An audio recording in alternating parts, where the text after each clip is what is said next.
Okay, so welcome to week 4, question mark? Yeah, welcome to week 4. So, I figured we should cover a few different things. Clearly I'm being rather casual as the on the chair's doing. Normally I try to sit up and be at least semi-proper. It's Saturday, it's Labor Day weekend. Yeah, you're just getting me being me. Even more than the usual being me. How's that feel? Anyway, a few things that I'm covering this time. 1, I'm going to talk you through week 4. 2, a comment about discussions. 3, comment about journal topics. And 4, talking about that group project. So hopefully you're watching this. Now, first off, we have these things here. These are the announcements. I highly recommend people actually read them. Quite a few of you are reading them. I could tell because when I posted this about discussions, a bunch of people took care of the issue right off the bat. Thank you, thank you, thank you, thank you. So grateful for this. For those of you who keep asking me the same questions, like where is the discussion? I see nothing. This area called the discussions, through the announcements, let's see, is where I have covered it multiple times about what you have to do. So let's see, if we go to show all announcements, we will see even more.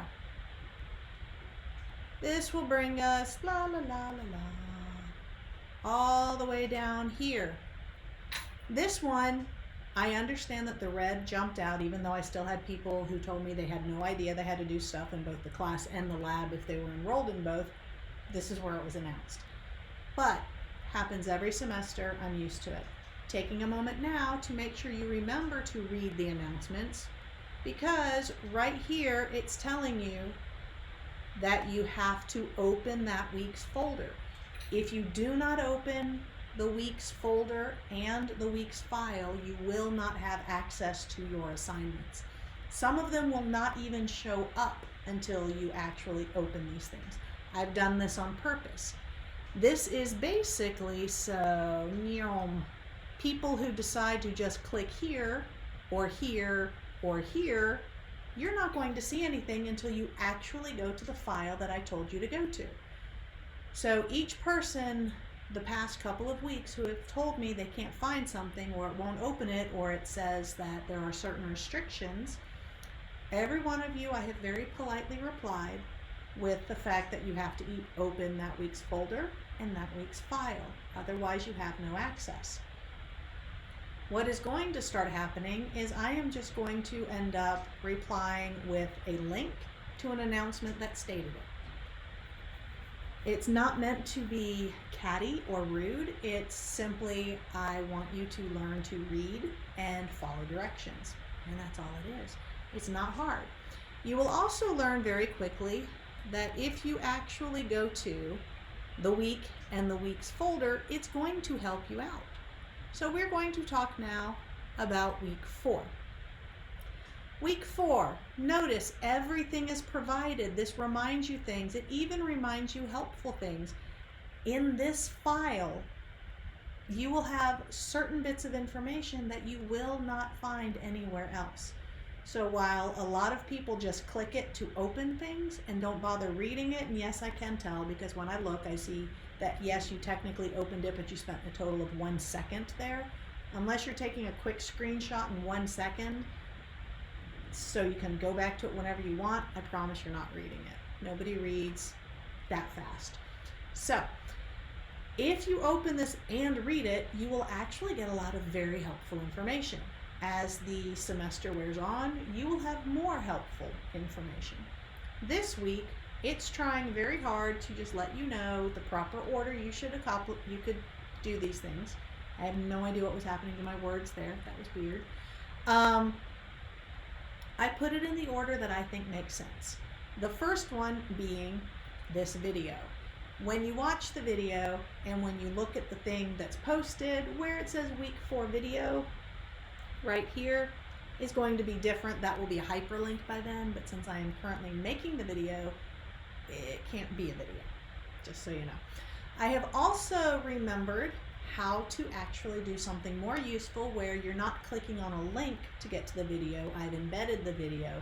So now you will be able to click there. It's right there in this, I don't know, D2L, Georgia View, Blaze View, whatever platform they say this is now. They keep changing it. It'll be right there. So that should actually make it easier to view. You don't have to worry about yet another tab. I say, as you see, I have a million of them open up there. I would start with the video, unless you just don't want to do the video, that's fine too. Then I would do either read your book or look at the lecture videos, or not videos, PowerPoints, these things. These come straight from the textbook. So if you see something that you think looks weird in here, feel free to tell me, but there's nothing I can do because these come from the textbook and they made these and posted them, provided them. This is the Habitats and Biomes video presentation and the Habitats and Biomes PowerPoint. Both of these were made available in week 1. Kind of goes with the chapters this week, so I just threw them in here too, just in case you feel like it. You don't have to. Totally optional. And hopefully you've already seen them. Now this one, this again is optional here. If you're taking the lab, this goes with the lab. You have to view this for the lab. But for here, for the class, totally optional. It's a video. And then quiz 4, then journal topic 4. So this is what your week 4 consists of. Now let me make a comment about journal topic 2. For journal topic 1, I had a few people who jumped right in. Yay, thank you, love you people. I love people who are proactive and get started. A lot of the people who did it right off the bat, when you turned it in, some of you did perfectly right from the start, and I gave you extra points and said, great job. Others had a few issues, and in my comments, I told you that you did a good job, but if you had gone a little more in depth, you would have gotten more points. Or I pointed out something that was not quite right, or sections that you missed, and then told you you could still get the points if you went back and fixed it before it closed. People who did it early, most of you actually went back and did it, so you got all the points, and some of you got even plus points. So yay, congratulations, that's the way this is supposed to work. If you do your job when you're supposed to, then I do my job to help you do an even better job. I reward good behavior. Anyone who actually put their all into this assignment got evidence of me rewarding good behavior, so hey. Then we have some who did not do it quite correctly. Some who actually, I'm not even sure how they possibly were able to attach a file, because it should have been text submission only. You were supposed to literally just type in your response. And I got a couple of attachments in there and could not open them. It was like .odt. I cannot open that on my laptop. Can't do it. Cannot do it through my app. So this is why you are supposed to do it in text. If it says text submission, actually put it in there. If you don't like the idea of typing it in as a submission, then whatever thing that you typed it in, just copy and paste. Do not do an attachment. If it asks for an attachment, then you do an attachment, at which point it is a Word document. That means it ends with .doc or .docx. Those are the only two that I will accept. Everything else will get a 0. Every single other thing, unless I tell you ahead of time is okay, will get a 0. Sticking to the format is part of the directions, which is part of your grade. The syllabus states it. I've said it before in other things. I think I said it in the opening welcome video. I wasn't joking. So a few people turned it in slightly wrong. I emailed them back. I don't live in the computer. I cannot get to it the very moment you turn it in. So if it took me 24 hours or even maybe 36 hours to respond to you, I'm sorry. I do actually get to it as fast as I can. If you don't check back to see what I've said or check your messages and you do not correct something, then I can't help that. If you wait until the last day of a 2-week assignment to turn it in and then you're upset because you would have done more had you known, 2 things. 1, not my fault if you wait till the last day. 2, not my fault if you wait till the last day for a 2-week assignment and then kind of phone it in. This class is a very easy class if you do what you are told. That means give it proper respect. Actually think it through. Do not come in with straight up preconceived notions of what you need to do. Do not try to BS your way through an assignment. Actually take time. I myself personally designed the entire class. I am the one who put everything on here. I am the one who decided which questions to ask. I'm the one who chooses the articles. I have put a lot of time in here. I also read every single word you write. And when somebody tells me, but you don't understand, I'm taking 7 classes and this and that and whatever, because I hear it every single semester. I have 4 jobs. There are, I think, at least 26 students in every single one of my classes online.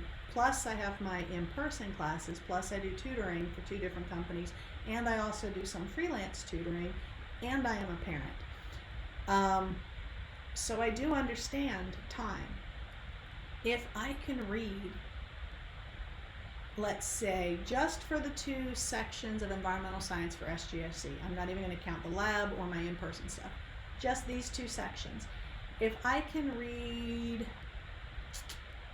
about 58 responses, and I can read every single word, you can read all of the words of 1 set of directions. Just gonna throw that out there. So please, actually following directions is important. I know some of my directions are long. There's a reason for this, and it's because of the number of times I've had to answer the same questions. Every time I get 2 or more people asking me the same question, I alter the directions to cover that question so no one has to ask it again.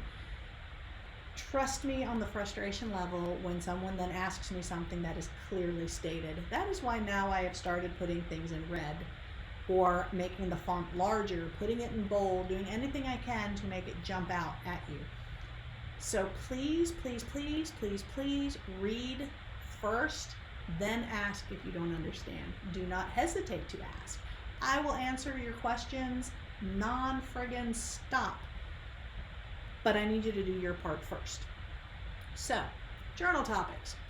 2 weeks. They're open for 2 weeks. They're multi-part. You need to cover each part. When I say to read an article and think about it and make me believe you read it, that means do not give me 2 to 3 sentences that are so generic it could go with anything. A lot of people got the feedback that it was superficial, and their feedback would go with just about any article. Don't do that. You will not get points for that every single time. Actually go in depth. Make sure what you say makes sense. I had a few people who I think were trying to prove to me that they read the article, so they said a lot of different things, but some of the things were conflicting. Like saying, I think it's a good thing that, but then telling me how bad something is at the same time. Pick one. You and I do not have to have the same beliefs. You do not have to like what I post. But don't immediately turn it to a bashing segment either. Try to be a critical thinker, step outside of your own beliefs and your own opinions, and actually look at the material and cover the material.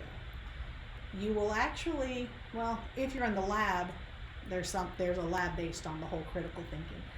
Critical thinking is a skill, and it's one that seems to be poorly missing a lot. So I need people to actually attempt to do this.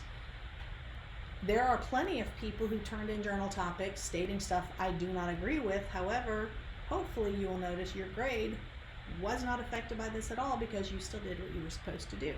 Some people made statements that made me wonder if they comprehended what they read. So I asked you to please help me understand, explain it to me, was this what you meant, things like that. I highly hope that everybody goes back and reads their feedback, because I leave feedback. If you could go back and check your feedback, if I asked you a question, it's not, why am I blanking on that word? It's not a whatever question. It's, I really do want you to answer. Why can I not think of that word? I keep wanting to say redundant, no. Reciprocal, no. But there's a stupid word, I can't think of it. Apparently I'm thinking it starts with an R. But anyway, rhetorical, there you go. It's not a rhetorical question. When I ask you a question, it's an honest question. I like to know. A lot of times I learn from people who have a different viewpoint than me by, instead of just closing my mind or bashing them down, I ask for more information. I would love for you to do the same. If you really don't believe something, then be respectful and ask why, or ask for more information, or say, this is how I'm understanding it, that kind of thing. That would be great. That's part of learning, and the big part of this class is learning. Now, again, journal topics. For those of you who turned in your journal topic entry at, like, I don't know I saw a 9:59 p.m., 9:58 p.m., 9:52 p.m., and 9:38 p.m. I remember those right off the bat. I grade these as fast as I can coming in, so almost every day I'm in here grading. So it does not go unnoticed when I stop grading a couple of hours before it locks, and then Saturday I pop back in and there's new stuff.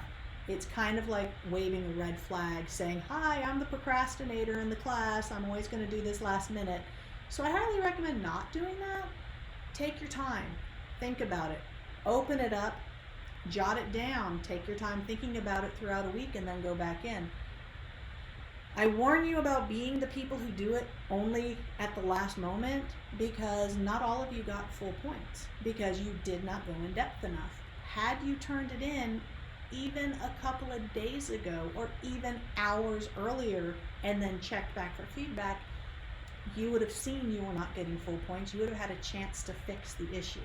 By you choosing to wait until the last possible moment out of 2 weeks, you hurt yourself. You're not getting the points you could have. A couple of those people still got 20 points. However, they could have gotten more because I give extra credit all the time. And a lot of these people, the feedback would have been, if you XYZ before it closes.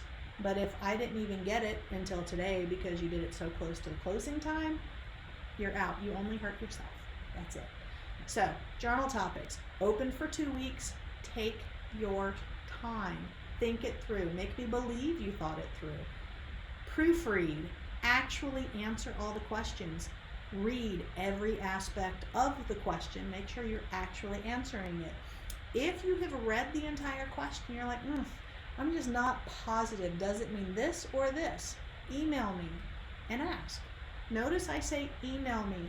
If you email me, not the thing through this thing, but actual email, I will get it faster because that comes to my phone, and then I will see it.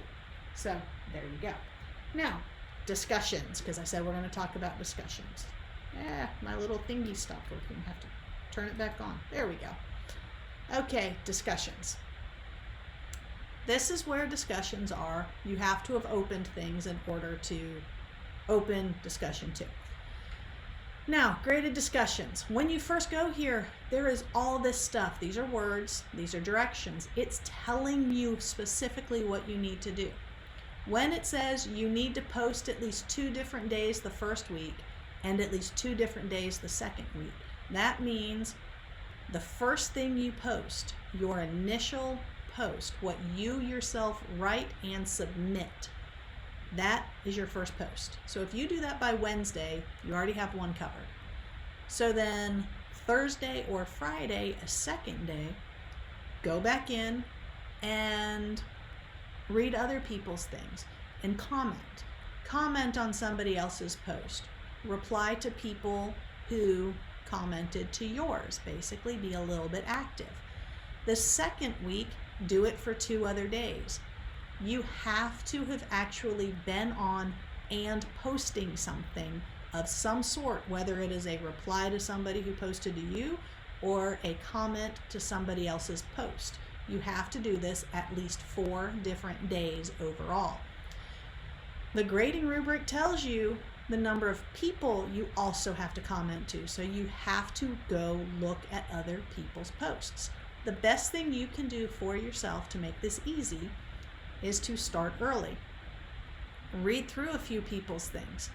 Find the ones that actually you like reading, because every semester you have some of those people who what they write is just hilarious. They just have a great style. You cannot wait to see what else they have to say. And then make sure to go to those every single time. You'll love it.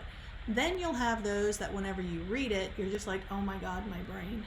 Because some people, no matter how much I say, no matter how much other people say, no matter how many directions there are, or what happens to their grade, there will be those people who don't give a crap and they just throw something up there that makes no sense and it makes you want to cross your eyes.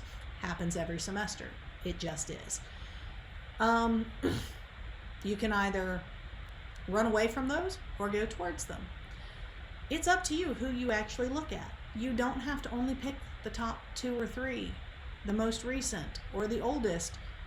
Find the ones you enjoy reading. It doesn't have to be painful. You can find people who have complete opposite view of you, so you can actually have an interesting conversation where you're like, I see you said this. Can you explain more why you say that? Because my viewpoint is ... I love those. I love to do that because that helps me learn what you think and helps you learn what I think, and it opens a dialogue. That's the purpose of these discussions, is to open a dialogue.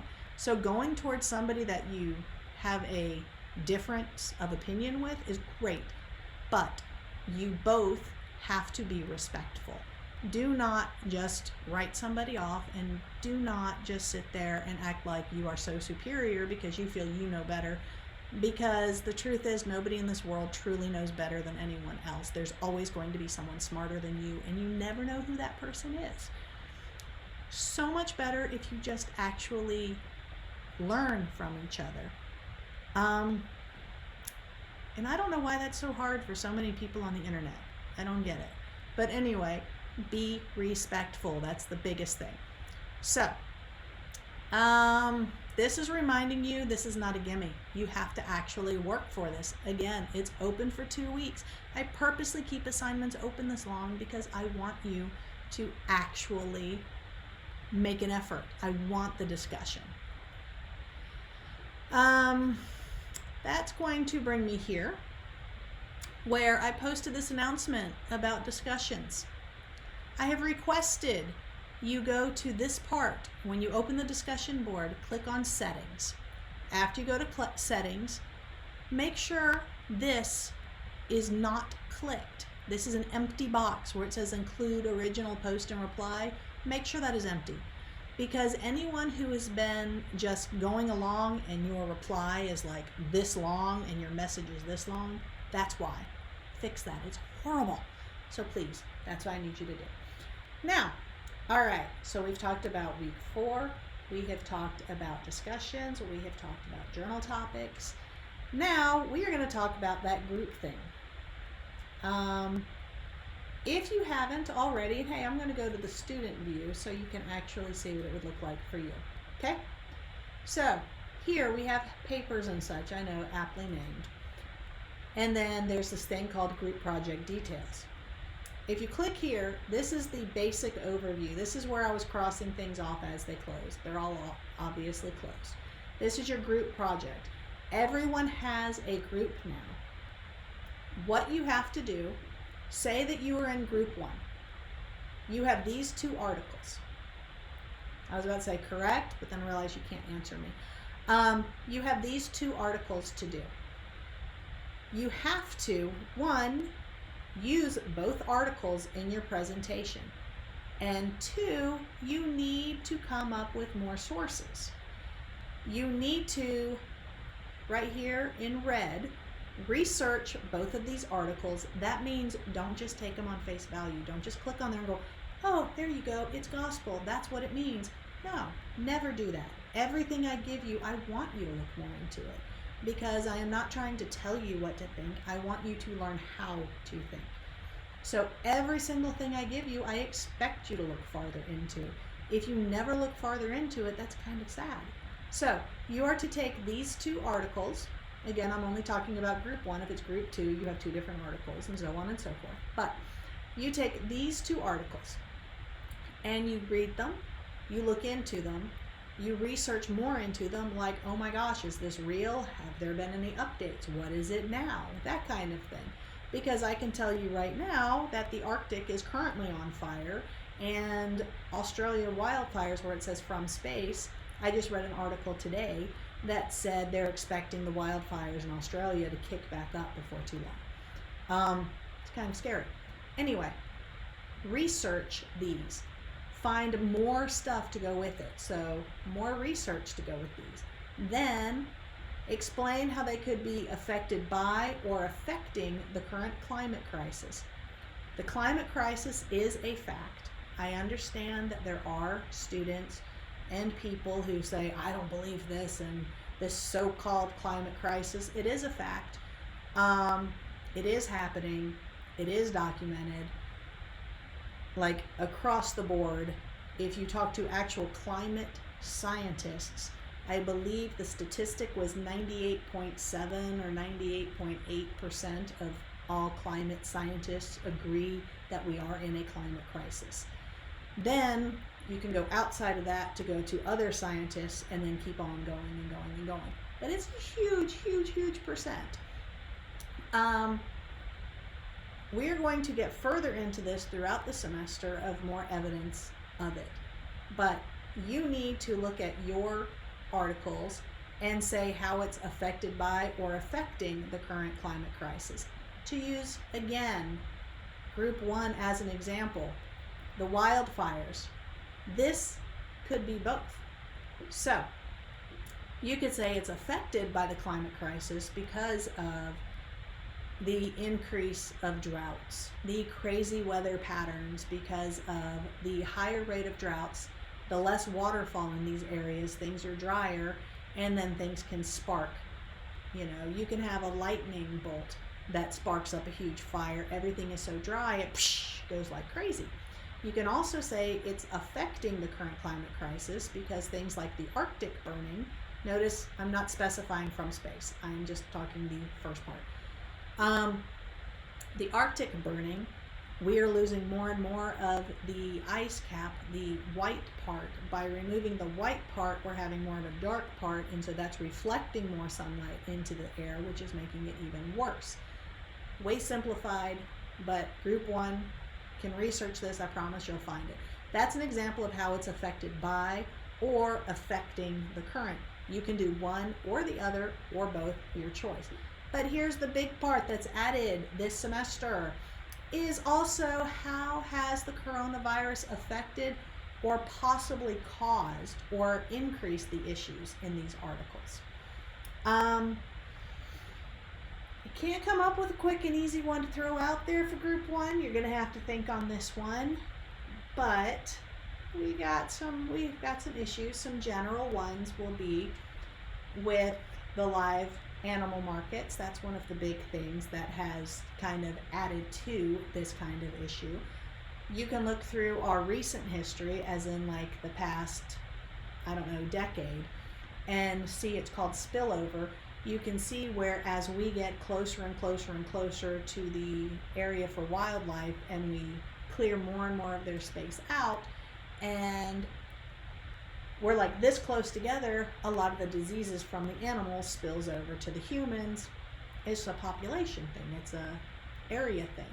Live animal markets have had issues for a long time. That's where a lot of our issues come from right off the bat for diseases. That's where swine flu came from, avian flu.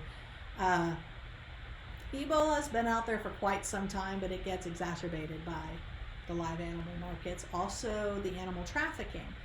Because a lot of people are like, oh, this animal's so cool, I want it. And so people go out there, they take them, and they bring them over. This goes in with the invasive species stuff. It's a whole lot of stuff put together. But you can find a whole lot of stuff of how it's added. For the ones about, let's see, do we have it? Dun, dun, dun, dun. I was about to say group two. Group two, part of what you could, no, wouldn't work for group two. So sorry. I'm thinking it's group 5 about the carbon dioxide stuff. If you actually look at the information from our carbon dioxide emissions from mid-March to mid-April, we went down tremendously, like worldwide, global. A lot of pollution cleared up, so that would help with group 4. A lot of pollution cleared up while everybody was in quarantine because people were not out there making a mess, basically. So that's a way that the coronavirus pandemic actually affected in a positive way. Not everything's negative, some are positive. It's just stretch your brain. Part of what I want to see with this presentation is that you have actually thought. That's why it is an entire semester. It's not just a 2-week project. It's because you need to think. You need to put everything you're learning throughout the semester together. This is like a way to test what you have comprehended from the entire 17-week course. You are thinking and thinking and thinking. I want you to expand your knowledge. I want you to say, this is what I thought, so I researched this, then I tried to prove myself wrong because, again, not everybody's perfect. Everybody makes mistakes. You will learn more by trying to prove yourself wrong than you will by trying to make everyone else believe you're right. So, try to look at both angles. Anybody in a group where you have 2 people are like this, completely polar opposites, those are normally the best presentations because you get a much wider view of what to look at. But here's a big thing. These need to be proper sources. Do not, I repeat, do not limit yourself to saying, oh, we only need 4. I'm not telling you you can't have more. I'm giving you a minimum because it's not possible to do the assignment without reaching out to more sources. The more sources you actually use, and I don't mean just stick on a slide, but actually use, read, research, understand, put it all together, the better. So that's what I would highly recommend. So notice PowerPoint. This is not going to be a Prezi. It is not going to be Google Slides. This is part of the instructions. It's going to have to be a PowerPoint, so make sure you do that. Notice again, minimum of 4 valid sources. Minimum. And again, Wikipedia is not a valid source. You can go to Wikipedia and then look at the bottom and get some information, some other sources, but it is not a valid source. If you use Wikipedia as a source, it will count against you, period. Exclamation point, don't do it. Now, here's another one. Let's see. Will this just take me straight to it? Aha, yes, it did. Grading. What's funny is I'm sitting here staring here at my battery going, I should probably plug up my computer soon. Anyway, group project. I know people hate them. I do. And that's okay. The reason I do them is because, 1, people need to learn to work with other people. 2, everybody needs to learn how to properly work with other people. What I mean by this is you have typically 3 or 4 different types of people in a group. I'd say 4. You have the bully, the person who goes in there and just tells everybody, this is how we're doing it, and they won't listen to anything at all. These people need to learn how to listen to other people. You can't go through life or any job just bullying people. You will not get as much accomplished if you do that because all you're doing is talking, you're not listening. I'm sure everyone's heard that thing about there's a reason we have 1 mouth and 2 ears. We need to learn to listen more than we speak. So the bully has to learn how to actually listen to other people. Then we have those coattail people. The ones who sit there and do absolutely nothing until the last minute. They have an excuse for everything. Oh, I wasn't aware we were supposed to do this. Oh, I'm so sorry. I swear I did send you a message. I can't help it if you didn't get it. Oh, I promise I'm going to do my part. I'll get it to you by this time. Yeah, we all know this person. So these people, for me, get another huge lesson because everybody gets graded individually. So we're getting there. Then we have the follower. Follower is number 3. Follower, so important. You have the leader and the follower. Those are our other two. Those are what we're going for this group. We need the leader who steps up and helps organize, helps run things, keeps everything together. They keep the others motivated. When someone starts to fall off, they're like, hey, come back in. Make sure, don't you want to still be part of the group? That kind of thing. A true leader listens, gives helpful feedback, helps the others learn how to do what is right. They do not turn into the bully.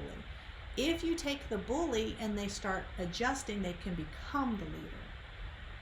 Bully and leader, totally different things. A lot of bullies think they're leaders, but they're not. So a good leader is important. Not everybody's a leader, and that's okay. So then you have the followers. The followers are insanely important. These are the ones who have realized they are not actual good leaders. And again, that's fine. The follower is the one who's like, okay, I know I'm not the one to run this whole thing. I just want to make sure I do what's right. What do you need? So think of a captain and the soldiers. You have the person who's like, okay, I see where we're going. This is how we're going to get there. And then you have the other ones who are like, yes, got it. And then they do what they're told. But they also should be giving feedback. I want to feel like I have heard everybody's voice in this project. So make sure your voice is heard. No bullying, no coattail riding. One leader, rest followers. I ask you this because I'm going to ask you at some point, who's the leader? Why is this person the leader? Everybody's going to have to tell me who they think the leader is. And everybody's going to have to tell me how everyone else is doing. Because here we go. Part of your grade is how your group grades you. If you end up at the end of this whole project, you turn in this grading thing and you tell me everybody was perfect, I'm going to know you're probably the person who either didn't do anything or you're the bully. Because no one who truly works on the project ever comes away with saying everybody did perfect. Nobody gives everybody perfect 5s unless they're not really grading everybody. So I expect you to properly grade. I am going to ask you who did the best and who did the worst. Now, for a group that does a beautiful job together, when you say who did best, who did worst, it doesn't mean you're saying this person sucked. You're just saying they did the least best. That's okay. It could be that this person did everything you asked them to, but they never asked for more. And then everybody else was like, yeah, got it, what more? That kind of thing. It doesn't mean they're bad, it just means they weren't up here. And it doesn't mean they're going to fail. It's just I want honesty, because I like to see how honest people are, how much you actually can view what other people are doing. A lot of people, believe it or not, are insanely honest with the grading, and I love it, and they'll say that they themselves did the worst out of the group and that they wish they had done more and they didn't get started right away and they didn't understand blah, blah, blah. Be honest. I respect and reward honesty. So you are going to grade your group is going to grade you. So every aspect of how you yourself did will be counted in to this grade. The presentation itself, the whole PowerPoint, how it comes across, that is 1/4 of this grade. How your group grades you is 1/4 of the grade. How you do the final part of the project is 1/4 of the grade. And by that I mean at the very end, I give very specific directions on what to do. You will be posting the presentation. One person posts it, then you have to wait for other people to ask questions. Then everybody is expected to answer questions to your group and interact with people who are interacting with your group. And each person is expected to view and comment on every other presentation. If you don't do any of that, you have just lost 1/4 of the grade, and that is 50 points right there. And I have people who don't bother doing that at all and then can't believe they got such a poor grade, but that's on you. That has nothing to do with your group, that's you. And finally, the last part on here, your personal participation. Notice the red where it says you must use the group discussion board I supply. Why can I not do those words? I put up a group discussion board for each of your groups on purpose. I can see what you discuss. I keep track of it. I look at when you posted, how often you posted. I look at who posted a whole lot but did not read anybody else. I look at who just one day goes through there and puts 20 things in there thinking I'm just going to look at the number. I also look at the dates. I look at the times. I look at how many times you replied to somebody else. I look at your active communication skills on these boards. This also takes away the excuse part of when people say, I swear I emailed you. Because you will have people who swear that they had no access to something or they had no idea. They didn't know. They never got your email. If you are doing this on the discussion board, I can go in there and tell you exactly when each person accessed it. I can tell you what date and time it was posted or when somebody opened it. I can tell you if somebody has never even gone on there. So if you have a group member you don't hear from and they say they've done everything you've asked, and I can look and say they've never even gone to the discussion board, we've already caught them in a lie. I am that petty because I hate liars. So I do the group discussion board so I can keep tabs on you and your group so we can all know exactly what's happening. So I highly recommend you use this. Now, is this the only place you can discuss? No. You can discuss things however you feel fit. I would just recommend keeping updates on the group discussion board because if I only see a couple of things on the discussion board, your grade for that part is not going to be good. So highly recommend you remember to use it. That's why it's in red. Now, if anybody wants to use Zoom for me to set it up and you want me to be there and I can talk to you and hear your stuff, we can be, sounding board. We can do a whole little thing. You're like, hey, we're thinking this. Hey, we've got these questions. I'm good with that. I will totally do it. But you have to email me at my actual email address so I know. Already had this happen with one group where we were discussing it. I asked on the discussion board, said to email me. I was not able to get back on the discussion boards because, again, I have other jobs. When I did get back on the discussion board, they had said yes, but it was already past the time they had wanted to meet.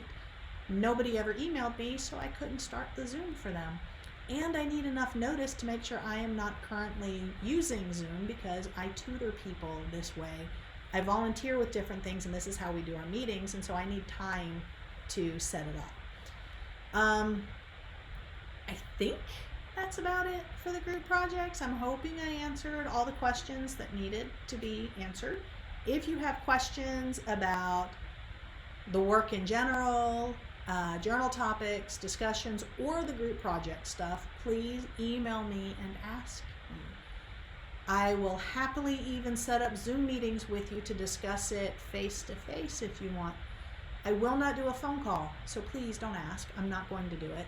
I hate phones. I do not like being on the telephone. I need either to be able to read your words or see your face at the same time. It's just one of those quirks. I don't know. My phone lives on Do Not Disturb. So let me know if you need anything. I will help you out with anything at all I possibly can. And final part, don't forget about this thing called announcements. Make sure to read them. Whenever you see a new thing pop up, read it. It is for your benefit. At no point do I put things here just for no reason whatsoever. So please, please, please make sure to use it. Last, I try to keep up with the discussions. Tuesday, I had commented and discussed everything with everybody who had posted. I haven't been able to do that since. You will find out I will post more to the first few people I will reply more to the first few people who post than to the ones who wait to the last minute because then it gets overwhelming and then you get minimal. I will read it, won't always respond. Throughout the semester, You will see there are topics that I am more like bam right in, and other times I ease back and I let you guys carry the conversation. But I am there and I am reading. And if at any point somebody does something that you find bothersome, or it upsets you, or it offends you, let me know personally, and then I will address it. Because we are in a sensitive time, we are going to cover sensitive topics, and we have people from all across the board in this class, and I want us to all be able to speak to each other nicely and respectfully, and keep that jerk mentality out of the classroom. That's pretty much my goal. So I'm looking at my battery winding down, and I have talked way longer than anticipated, so I am going to wrap this up. And I would promise that next week's video will be shorter, but I can't promise that. I have no idea. Anyway, that's it, and email me if you have questions.